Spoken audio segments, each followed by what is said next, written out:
Hey there, econ enthusiasts and curious minds. Welcome to our channel. Today we're diving into the fascinating world of economics. Don't worry, we're keeping it simple, clear, and dare I say, engaging. We're going to break down 10 essential economic terms that everyone should know. These aren't just abstract concepts. They're the building blocks of how our world functions.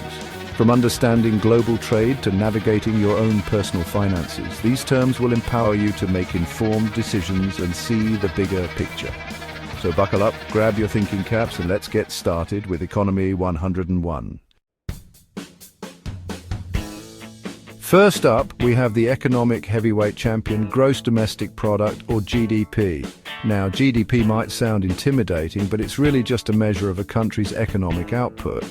Think of it like a giant calculator adding up the total value of all the goods and services produced within a country's borders over a specific period, usually a year.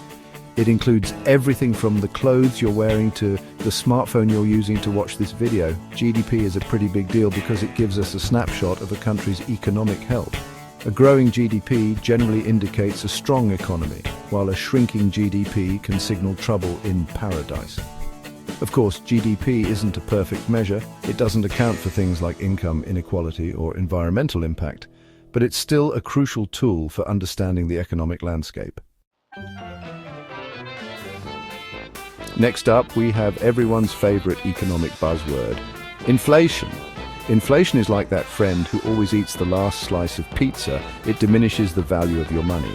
Basically, inflation is the rate at which prices for goods and services increase over time. Remember when a candy bar cost a nickel? Yeah, me neither. That's inflation at work. When prices go up, your purchasing power goes down, meaning you can buy less with the same amount of money. A little inflation is normal and even expected in a healthy economy, but when inflation spirals out of control, it can lead to economic instability and erode people's savings. So keeping an eye on inflation is crucial for both policymakers and consumers alike. Now let's talk about jobs, or more specifically, the lack thereof. The unemployment rate tells us the percentage of the labor force that is currently unemployed and actively seeking employment. It's a key indicator of the health of the job market and the overall economy. A high unemployment rate suggests that jobs are scarce, which can lead to decreased consumer spending and slower economic growth. Conversely, a low unemployment rate indicates a strong job market with more people earning wages and contributing to the economy. However, it's important to remember that the unemployment rate doesn't tell the whole story. It doesn't include discouraged workers who have given up looking for work, or those working part-time who would prefer full-time employment. Chapter 4: Fiscal Policy, Government Spending and Taxes.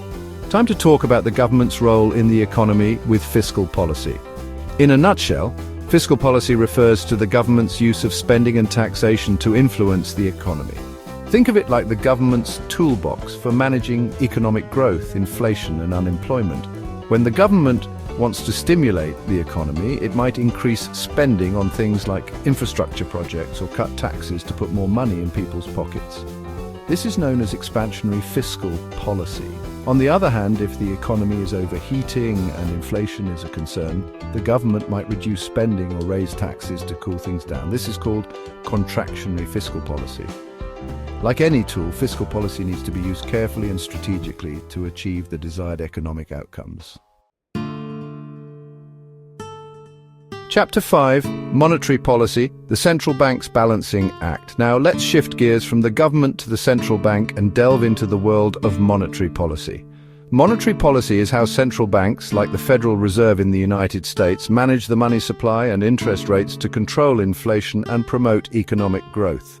Think of it like the central bank adjusting the flow of money through the economy. When the central bank wants to stimulate borrowing and spending, it might lower interest rates, making it cheaper for businesses and individuals to take out loans. This can boost economic activity. Conversely, if inflation is a concern, the central bank might raise interest rates to curb borrowing and spending. Monetary policy is a delicate balancing act as central banks strive to maintain a stable economy without stifling growth. Chapter 6: Supply and Demand, the Heart of Economics. Let's get back to basics with one of the most fundamental concepts in economics: supply and demand. This simple but powerful model explains how prices are determined in a market economy. In essence, supply refers to the amount of a good or service that producers are willing to sell at a given price, while demand represents the amount of that good or service that consumers are willing to buy at that price. The price of a good or service is determined by the interaction of supply and demand.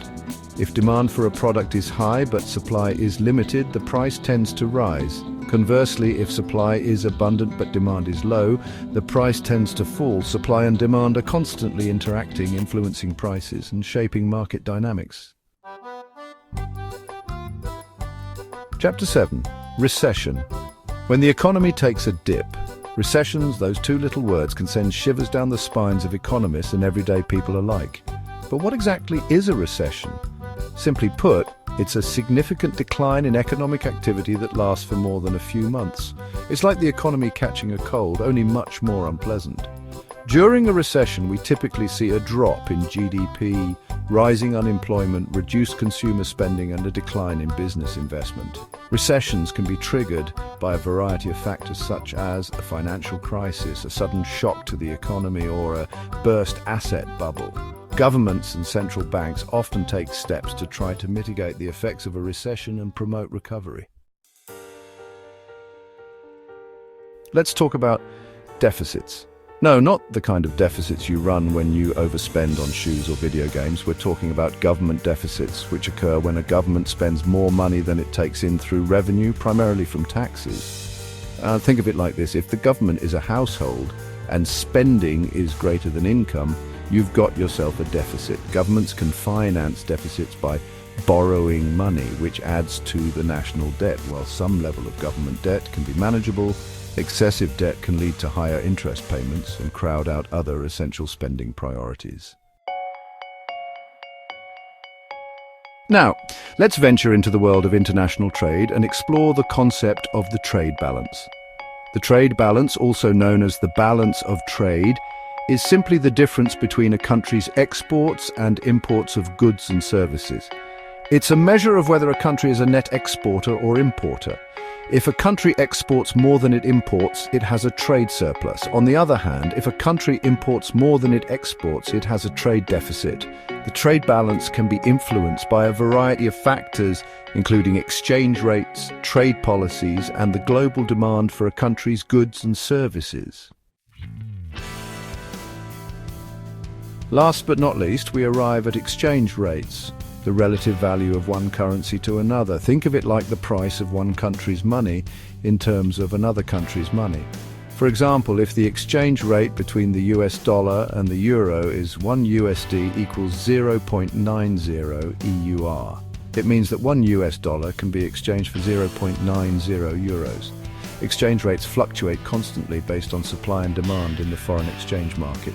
These fluctuations can have a significant impact on international trade and investment. A strong currency can make a country's exports more expensive and imports cheaper, while a weak currency can have the opposite effect.